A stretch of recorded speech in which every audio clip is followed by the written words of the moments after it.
এটা যদি ব্যবহার করা হয় তাহলে জীবাশ্ম জ্বালানি তো ফুরিয়ে যাচ্ছে, তাই এটার বিকল্প পদ্ধতি হিসেবে আমরা মনে করি এটা অনেক সুবিধাজনক হবে।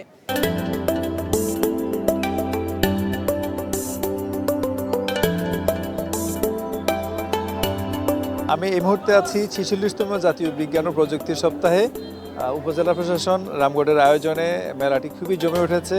উপজেলার বিভিন্ন শিক্ষা প্রতিষ্ঠানে অধ্যয়নরত শিক্ষার্থীরা তাদের উদ্ভাবনী চিন্তা থেকে বিভিন্ন ধরনের প্রজেক্ট বানিয়ে নিয়ে আসছে। তো এখন মূলত এক এক করে তাদের সেই প্রজেক্টগুলো দেখব, চলেন।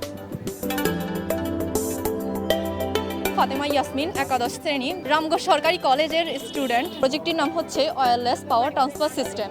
এটির মাধ্যমে আমরা রাস্তায় বিনা ওয়্যারলেস মাধ্যমে গাড়ি চার্জ দেওয়ার মাধ্যমে চালাতে পারি এবং রাস্তার পাশে বিভিন্ন ছাউনিতে লাইটের চার্জ দেওয়ার মাধ্যমে এটি চালাতে পারি। বর্তমান বিশ্বে জীবাশ্ম জ্বালানির অতিরিক্ত ব্যবহারের ফলে এটি ফুরিয়ে যাচ্ছে, তাই এর বিকল্প হিসেবে ইলেকট্রিক কারের ব্যবহার শুরু হয়ে গেছে। কিন্তু কখনো কখনো গাড়ি চার্জ শেষ হয়ে গেলে রাস্তার মধ্যেই আমরা ওয়্যারলেস পদ্ধতিতে গাড়ি চার্জ দিতে পারবো এবং রাস্তার পাশে বিভিন্ন ছাউনিতে লাইট ফ্যান থাকলে ওইগুলো আমরা এই মাধ্যমে এই পদ্ধতিতে ওয়্যারলেস পদ্ধতিতে চার্জ দিয়ে এগুলো চালাতে পারবো। এক্ষেত্রে গাড়ির নিচে একটি রিসিভার কয়েল লাগানো থাকবে। রিসিভার কয়েল এখান থেকে আবেশ গ্রহণ করবে এবং চার্জটা হবে। এটা হচ্ছে ট্রান্সফরমার, এটা হচ্ছে স্টেপ ডাউন ট্রান্সফরমার। যেহেতু এর ইনপুট হচ্ছে 220 ভোল্ট কারেন্ট যদি এখানে সাপ্লাই দেওয়া হয় এগুলো জ্বলে যাবে, তাই এটি স্টেপ ডাউন ট্রান্সফরমার। তাই প্রয়োজনীয় আউটপুট অর্থাৎ 12 ভোল্ট করে কারেন্ট সাপ্লাই দেওয়া হয়। এটি হচ্ছে ক্যাপাসিটরে কারেন্ট আসে এবং সুইচ যদি অফ করা থাকে তাহলে এটি ক্যাপাসিটরেই কারেন্টগুলো সঞ্চিত থাকে। সুইচ অন করার পর ক্যাপাসিটর থেকে কারেন্টগুলো এদিকে প্রবাহিত হয়। মোসফেট এবং এটি মিলে একটি হাই ফ্রিকোয়েন্সি তৈরি করে। উৎপন্ন হাই ফ্রিকোয়েন্সি ট্রান্সমিটার কয়েলে একটি আবেশ তৈরি করে এবং রিসিভার কয়েল নির্দিষ্ট দূরত্বে সেই আবেশটি গ্রহণ করবে এবং গাড়িতে চার্জ হবে। যদি গাড়িতে চার্জ হয় তাহলে লাইট জ্বলবে, যদি গাড়িতে চার্জ না হয় তাহলে লাইট জ্বলবে না।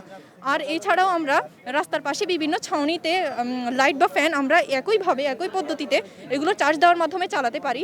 যেমন এটি রিসিভার কয়েল এখান থেকে ট্রান্সমিটার কয়েল থেকে তড়িৎ আবেশ গ্রহণ করবে এবং যদি লাইট জ্বালানো হয় তাহলে লাইট জ্বলবে এবং যদি লাইট বন্ধ করা হয় তাহলে লাইট বন্ধ হবে। এখনও রানিং নেই, যদি এটা যদি ব্যবহার করা হয় তাহলে জীবাশ্ম জ্বালানি তো ফুরিয়ে যাচ্ছে, তাই এটার বিকল্প পদ্ধতি হিসেবে আমরা মনে করি এটা অনেক সুবিধাজনক হবে। এটা তো অনেক ছোট একটা জিনিস, বড় করে বাস্তবায়ন করতে হলে তো বড় জিনিস লাগবে, তো জিনিসগুলোর দাম হিসেবে ওটা বাস্তবায়ন করতে হবে। যেমন এখানে এটা অনেক ছোট, যেটা অনেক বড় লাগবে যদি রাস্তা এটা বাস্তবায়ন করতে হয়। এটা একটা আইডিয়া যে দেশের যদি এরকম যদি একটা প্রযুক্তি থাকে তাহলে গাড়ি থেকে নামতেও হবে না। যদি গাড়ি এখানে এই যে নির্দিষ্ট স্থানে যদি এগুলো লাগানো থাকে, গাড়ি আসলেই গাড়িতে চার্জ হয়ে যাবে এবং চার্জ হওয়ার পর গাড়িটি চলে যাবে।